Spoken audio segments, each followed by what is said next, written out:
নমস্কার, জয় শ্রী গণেশ। স্বাগতম আপনাদের প্রত্যেককে। আজকে আলোচনা করব আমরা যে রাশিটিকে নিয়ে, সেটি হলো মেষ।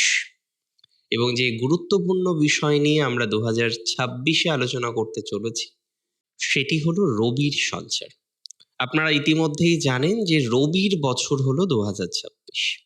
তাই রবির যে কোনো সঞ্চার, যে কোনো ধরনের রবির ট্রানজিট আমাদের জীবনচক্রে কিন্তু নানা রকমের প্রভাব বহন করে আনে। প্রসঙ্গত আমি বলে দিই, রবি নবমে ছিলেন, অর্থাৎ কালপুরুষের নবমে। এবার রবি প্রবেশ করছেন কালপুরুষের দশমে, অর্থাৎ ক্যাপ্রিকন। ক্যাপ্রিকন এই সাইনটা হচ্ছে শনির সাইন, কিন্তু এই সাইনে এবার যাচ্ছেন রবি নিজে, শনির রাশি। তাই বলছি পুত্রের রাশি। পুত্রের রাশিতে পিতা রবির সঞ্চার, মকর সংক্রান্তি, মকর রাশিতে প্রবেশ, এবং সেখানে গিয়ে রবির একটা মাস অবস্থান। এই এক মাস অবস্থানের ইম্প্যাক্ট কেমন আসতে পারে, কতটা ভালো ইম্প্যাক্ট আসবে আর কতটাই বা ভালো ইম্প্যাক্ট আসবে না, দুটো বিষয় আমরা জানার চেষ্টা করব। আপনার পার্সোনাল লাইফে কি ধরনের প্রভাব আসতে পারে, কতটা আমরা দেখতে পারবো যে আপনার প্রফেশনাল লাইফের প্রভাব আসবে, কতটা দেখব ফাইন্যান্সিয়াল লাইফে প্রভাব আসবে, বা অন্য কোনো সেক্টরে যদি প্রভাব আসে, সেটা নিয়েও আমরা বিস্তারিত আলোচনা করার চেষ্টা করব। দেখুন, শুরুতেই বলি, রবি আপনার পঞ্চমপতি। পঞ্চম মানে শুধু প্রেম নয়, পঞ্চম ক্রিয়েটিভিটি। পঞ্চম মানে শুধু ক্রিয়েটিভিটি নয়, সন্তান ভাগ্য। পঞ্চম মানে শুধু সন্তান ভাগ্য নয়, পঞ্চমের আরো অনেক বিষয় বা আরো অনেক আঙ্গিক আছে। একজনের রোগ মুক্তির জন্য ফিফথ হাউস দরকার, একজন সেলফ প্রফেশনে আছেন, ফিফথ হাউস দরকার।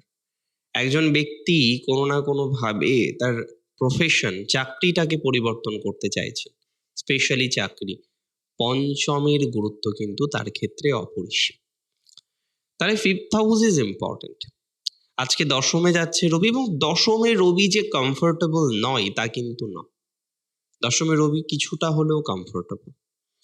সো এই কারণে আমি বলবো, এই যে মেষ রাশির দশমে রবির সঞ্চার, পিতার পুত্রের ঘরে সঞ্চারে মেষ কিন্তু লাভবান হবে। আমি যদি বলি যে কর্মজীবনে কি কি লাভবান হতে পারে, তাহলে প্রথমে বলি চাকরি পরিবর্তনের সম্ভাবনাটা আছে। বছরের শুরুতে 14ই বা 15ই জানুয়ারি থেকে এক মাস রবি থাকবেন মকর রাশির ঘরে। তো এই যে সময়কাল, এই সময়কালে আমরা দেখতে পারবো যে আপনার জীবনচক্রে নানান পরিবর্তন কিন্তু আসবে। এই সময়কালে আপনি মাথায় রাখবেন যে আপনার পরিবর্তন আসতে পারে আপনার চাকরি জীবনে। দেখুন, সবাই তো আর ব্যবসা করে না, চাকরি করেন। বহু জাতক জাতিকারা রয়েছেন, তারা প্রফেশনালি জবের সাথে যুক্ত। তো যারা চাকরির সাথে যুক্ত স্পেশালি, তারা কিন্তু এই ট্রানজিটে লাভ পাবেন। ইন দ্য সেন্স, চাকরি পরিবর্তন হবে অনেকের, অনেকের চাকরি পরিবর্তন করে নিয়ে সুস্থ স্বাভাবিক গতিতে পথ চলতে পারবেন। তো চাকরি পরিবর্তনের একটা স্ট্রং সম্ভাবনা রয়েছে। সেকেন্ডলি, চাকরি যারা ট্রান্সফার চাইছে, সেটাও একটা পরিবর্তন। এবং ট্রান্সফারের ক্ষেত্রেও আমি বিশ্বাস করি যে আপনার একটা সুস্থ স্বাভাবিক ফলাফল আসবে। যারা ট্রান্সফার করতে চাইছেন, যারা ট্রান্সফার চাইছেন প্র্যাকটিক্যালি, তারা দেখবেন ট্রান্সফার পাবেন। চাকরিতে ট্রান্সফার, চাকরিতে পরিবর্তন, স্থান পরিবর্তন, প্রজেক্ট পরিবর্তন। বর্তমান যুগে প্রজেক্ট পরিবর্তনটা খুব ইম্পর্টেন্ট। আপনি হয়তো যে প্রজেক্টে কাজ করছেন, সেই প্রজেক্ট নিয়ে আপনি খুব একটা শান্তিতে নেই, একটা অশান্তি। আর আমি বলি না, মেষ এমন একটা রাশি যেখানে লিডিং করতে পারবে না, সেখানে তার কোনো কাজ নেই। মাথায় রাখবেন, মেষ যদি লিডিং করতে না পারে, সেখানে তার দম বন্ধ হয়ে আসে।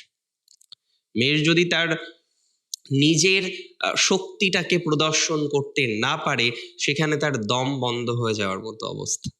তাই যে জায়গায় মেষ পারছে না তার শক্তিটাকে প্রদর্শন করতে, অ্যান্ড প্র্যাকটিক্যালি তার দম বন্ধ হয়ে যাওয়ার মতো অবস্থা, বারবার তৈরি হয়ে যাচ্ছে, সেখানে সে কিন্তু দীর্ঘদিন সার্ভাইভ করতে পারবে না। হ্যাঁ, তাই প্রজেক্ট চেঞ্জ করা দরকার অনেকের। অনেকের অর্গানাইজেশনও চেঞ্জ করা দরকার। কারণ এমন একটা জায়গায় আপনি আছেন, একটা ধুঁকছেন। মূল কথা, আপনি রীতিমতো ধুঁকছেন রেগুলারলি। এই ধোঁকা থেকে তো আমাদের বেরোতে হবে, তাই না? এই যে রেগুলারলি আপনি ধুঁকে চলেছেন, পারছেন না কন্টিনিউ করতে, বাট ওই যে বলে না, রুজি রোজগার, সেটার জন্য তো কন্টিনিউ করতে হবে। আমি মনে করি বহু মেষের এই জায়গাটা না মারাত্মক ইম্পর্ট্যান্ট, মারাত্মক গুরুত্বপূর্ণ। অ্যান্ড একদম সিম্পল ভাবে বলতে গেলে, হ্যাঁ, পরিবর্তনের সম্ভব প্রবল। কোথাও কোথাও গিয়ে দেখা যাবে রেকগনিশন পাবেন, 10th হাউসে সান রেকগনিশন দেয়।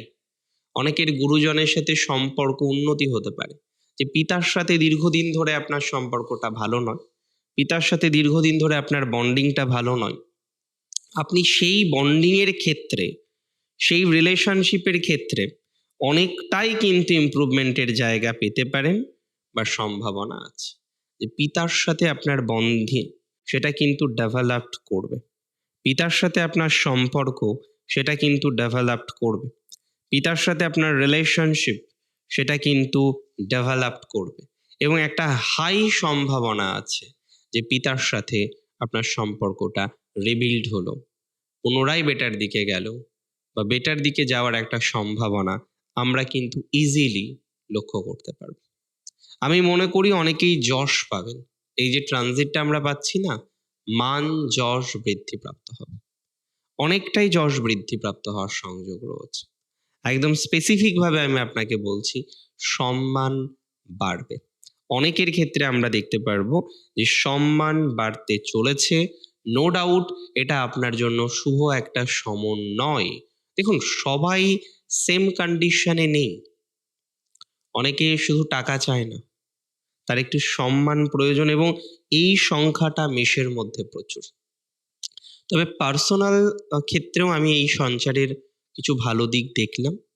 হ্যাঁ, ইগো হয়তো থাকতে পারে কিছু কিছু ক্ষেত্রে, ইগোর মাত্রা বৃদ্ধিপ্রাপ্ত হওয়ার মতো একটা সমন্বয় রয়েছে, বাট ঠিক আছে, ইগো বৃদ্ধিপ্রাপ্ত হলেও আমি কোথাও যেন গিয়ে মনে করি একটা সামঞ্জস্যতা আসবে সম্পর্কের মধ্যে, সম্পর্কের মধ্যে একটা সামঞ্জস্যতা আসার সম্ভাবনা প্রবল। অনেকের ক্ষেত্রে সেই সামঞ্জস্যতার জায়গাটা কিন্তু দেখতে পাচ্ছি, অনেকের ক্ষেত্রে সেই সামঞ্জস্যতা আসার সম্ভাবনাটা কিন্তু অন্তত পক্ষে রয়েছে। যারা এখনো পর্যন্ত এই সমস্ত বিষয় নিয়ে চিন্তায় আছেন, দুশ্চিন্তায় আছেন, প্র্যাকটিক্যালি চিন্তায় আছেন, চাইছেন নিজেকে একটু স্টেবল করতে, কিন্তু রাস্তা নেই, অপশন নেই, ইউ আর অপশনলেস, ওয়েল, তাদের ক্ষেত্রে আমি আশাবাদী যে তারা ভালো একটা পর্যায়ক্রমে নিজেদেরকে পৌঁছে দিতে পারবেন, বা ভালো পর্যায়ক্রমে নিজেদেরকে পৌঁছে দেওয়ার একটা সমন্বয় আমরা কিন্তু ইজিলি লক্ষ্য করতে পারছি। সো এটা নিয়ে কোনো ডাউট আমার নেই, এটি নিয়ে কোনো সন্দেহের অবকাশ আমি কিন্তু রাখছি না। আমি উপরন্তু আর একটা বিষয় বিশ্বাস করি। কি বিশ্বাস করি আমি? যে এই সঞ্চার আপনার হারিয়ে যাওয়া সম্মানকে ফিরে আনতে পারে। রবির বছরে রবির দশমে থাকা গুড, ভালো সঞ্চার আপনার হারিয়ে যাওয়া সম্পর্কের ক্ষেত্রে ডেভেলপমেন্ট করতে পারে, হারিয়ে যাওয়ার সম্মানের ক্ষেত্রে ডেভেলপমেন্ট করতে পারে, ফিফথের লর্ড। সো কোথাও যেন গিয়ে বৃদ্ধি, ভালো কিছুর সম্ভাবনাটাই আপনার জন্য কিন্তু বাড়ছে, কোথাও গিয়ে যেন বৃদ্ধি, ভালো কিছু হওয়ার সম্ভাবনাটাই কিন্তু ডেভেলপ করছে। সো এটা নিয়ে কোনো ডাউট নেই। একদম সিম্পল একটা কথা বুঝুন, যে আপনি সামহাও একটা প্রোগ্রেস পেতে চলেছেন, আপনি সামহাও একটা প্রগতি পেতে চলেছেন। কোনো কোনো ক্ষেত্রে সেই প্রগতি আপনাকে, আমি মনে করি, আরো বেশি ডেভেলপ করতে সহযোগিতা করবে।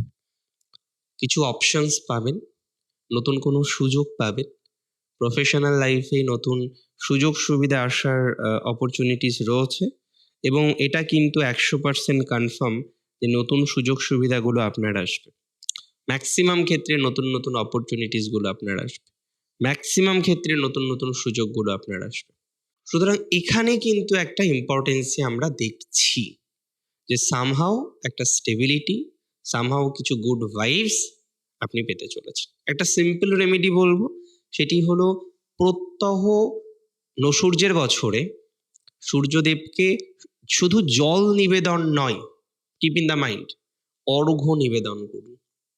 অবশ্যই সূর্যকে জল নিবেদন করুন, বাট তার সাথে নির্দিষ্ট মন্ত্র জপ করার মাধ্যমে অর্ঘ্য নিবেদন করুন। সূর্যের অর্ঘ্য 2026-এর সব থেকে পাওয়ারফুল রেমেডিসগুলির মধ্যে অন্যতম একটি রেমেডিস। ভালো থাকুন, আরও ভালো হোক, সুস্থ থাকুন, জীবনের সব উইশগুলো ফুলফিলমেন্ট হোক। এবং যারা ভাবছেন, দেখুন, অনেকে স্পিরিচুয়াল, প্রত্যেক বছর হয়তো আপনি কিছু যজ্ঞ আয়োজন করেন, আপনার নিজ বাসভূমিতে কিছু অনুষ্ঠান আপনি করার চেষ্টা করেন। হ্যাঁ, একটা কথাই বলবো যে মকর সংক্রান্তি অনেকেই যাবেন, অনেকেই হয়তো স্নানের উদ্দেশ্যে যাবেন, অনেকের আরো নানা রকম পরিকল্পনা থাকবে, করতে পারেন, ভালো হবে। শেষ করছি আজকে এখানেই। জয় শ্রী গণেশ।